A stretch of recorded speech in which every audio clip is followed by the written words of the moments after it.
Geno. It's been a while. Been a long ass while. It's hoodie season officially. You feel me? Temperatures dropping. You know what that means, boy. Blue season. But if you haven't noticed, it's kind of empty out here. You feel me? It's kind of empty. I was driving my other car over there. You feel me? Not even driving the Benz. You feel me? A lot has happened. You heard? A lot has happened. I already had the parts coming in for the Civic. They just wasn't going to be here in time, but I figured I'd fix the Civic and drive that. So as you see on my Instagram, I've been posting.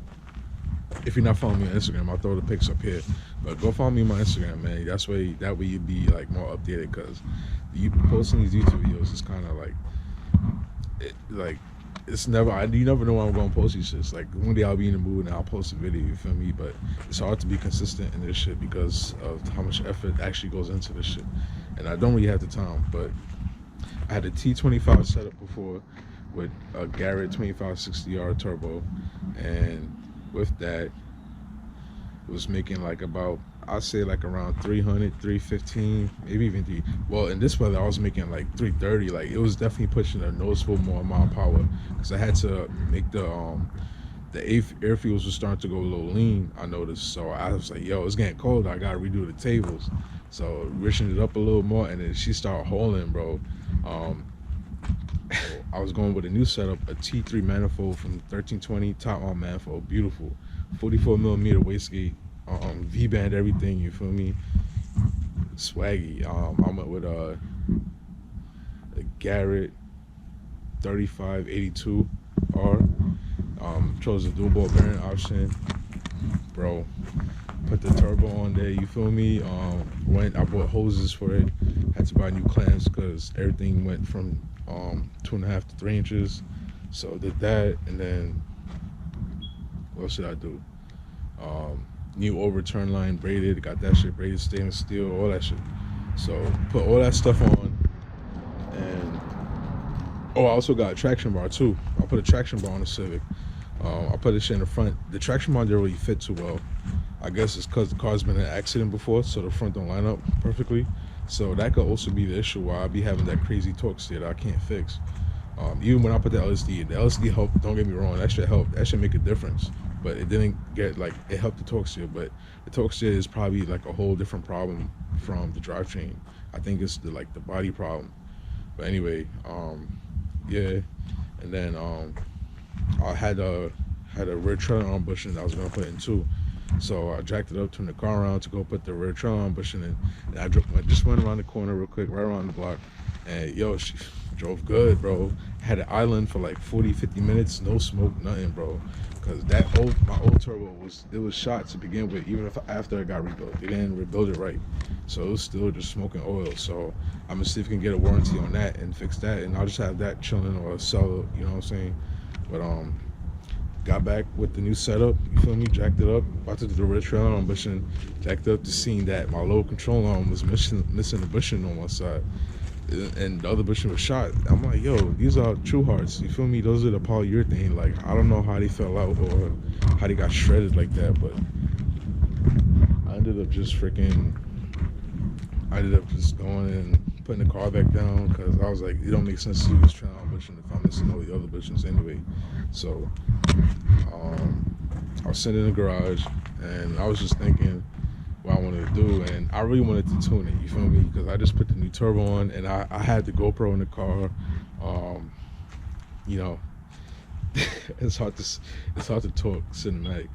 So really wanted to tune it. So I was like, fuck it, let me just go around the block and do a little cruise tune, EFRs and all that shit. So I ran around the block, and was driving down, and she was driving good, yo. I was hitting wastegate pressure, so I had to get out of the car. I was hitting, like, I think the wastegate was set at 10 psi, so I was hitting that, you feel me? And it was okay, you know. I didn't do a pull in it, so I stopped over at the bank, popped my hood, turned on the boost control, turned it up, and I was going down the block, you feel me? And I'm going around the corner, and the back of the car, like, I hit a pothole, but I don't think the pothole caused it. The car swerved, the back of the car came around, and back of the car just came around and forced the whole front of the car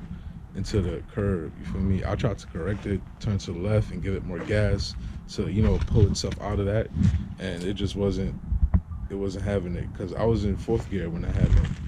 So like I would have had to, in that time, I would have had to drop it to second or third to be able to catch the track, catch the speed, so I could push forward through that. And I just wasn't expecting it. The car turned, swerved, crashed, hit the hydrant, flipped, rolled like 3-4 times. I'm good. As you can see, I'm good. I throw up picks. At the car and shit. I landed upside down on the telephone pole. I destroyed a fire hydrant. So they dragged me into that ambulance and took me away. So what ended up happening, I got back, I had the car towed, and when I got to the body shop to go pick up the car, my GoPro wasn't in there. So me being a bum, the SD card, I have a big ass like 240 gigabyte SD card, and I left that shit in the GoPro, and that SD card had all the footage for all the races I did, everything, all the like, I had like 6-7 YouTube videos in that SD card that I haven't uploaded yet. And me being a bum, I should have, you know, transferred that shit over. I was just being lazy, you know. So when the GoPro was missing, I tried looking for it. I thought maybe it flew out the window when I flipped, but the GoPro is literally the only thing that's missing. And I think someone took that shit. I think one of the tow truck drivers or somebody at the body shop like looked into the car, saw it, and took it. So everything is in the car, you feel me? I wasn't missing nothing out of the car.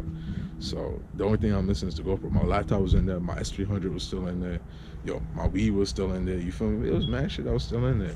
And the GoPro is the only thing missing. I'm like, nah, somebody took that shit, you feel me? So I lost all that, unfortunately. I lost the car. The car's mangled up pretty bad. Turbo was not salvageable. The manifold is kind of bent, but it's still usable. You just gotta get a small turbo.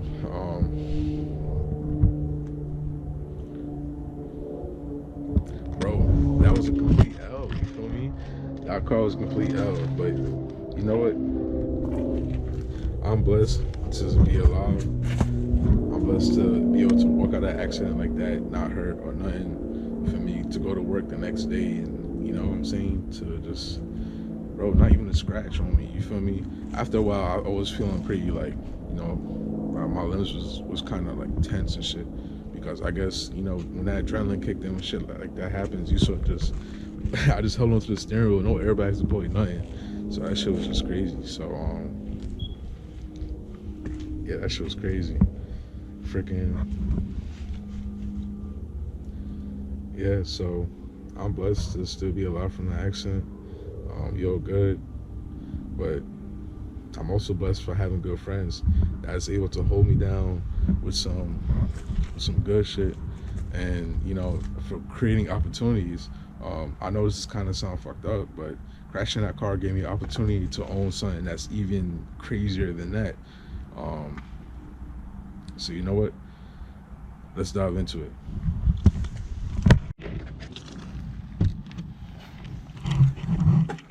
Alright, y'all. So here we have a 94 EG hatch. That's right, it's a hatchback, not a sedan. I guess I'm no longer part of the single cam game. No longer part of the single cam game. Freaking, we got 2 cams this time, you feel me? We got 2 cams, you feel me? I gotta swap this up from my Henny bottle, you feel me? I gotta do that. So when I get the chance, it won't be official until I do that. Yeah, man, she's worked up, got the fuel lines. Bro. What, bro? What? Yo, we gonna get it, bro. I can't wait to get this shit going, bro. It runs, it drives. I gotta tune it. That's the only thing I gotta do. But before I tune it, I got some work to do. Some wiring I gotta figure out, because I don't know how the hell they wired in some of those sensors with the wrong wires. But drop position sensor, we got thermostat gasket, distributor, rotor, thermostat, and we got a distributor cap. And we also got our traction bar set up. We definitely putting an traction bar on this bitch. It's gonna need it. I ain't hearing shit. Yeah, so my plans for the car, man. Y'all already know my plans for the car, man. I ain't gotta say shit.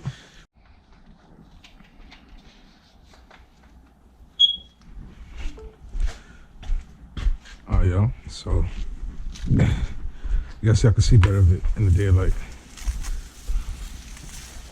Don't look bad, to be honest. A lot cleaner than my other one, for sure. But I'm gonna get this shit quick power wash, clean it up.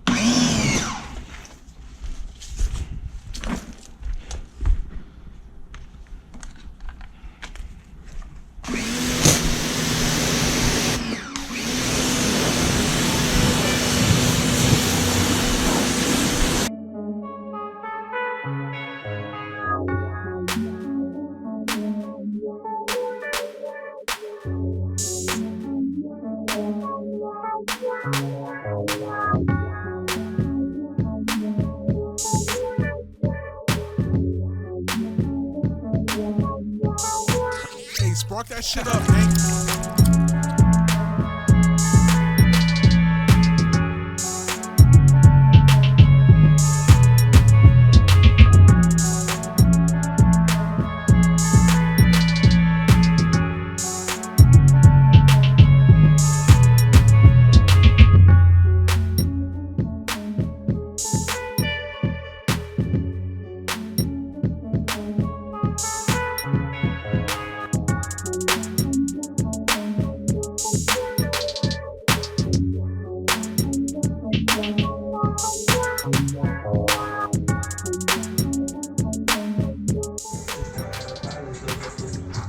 Damn, she look pretty good, man. Cleaned up. Obviously, the paint isn't perfect. You feel me? Put my hand out of there. Definitely want to put the black like housings on there. The black housings. I always love that on the EG. That's my favorite. That's why I had it on my black one. Clean, bro. Don't copyright me. No, don't do that. Interior clean. Gotta hook up that wideband still. Spark that shit up, man.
Tell me you're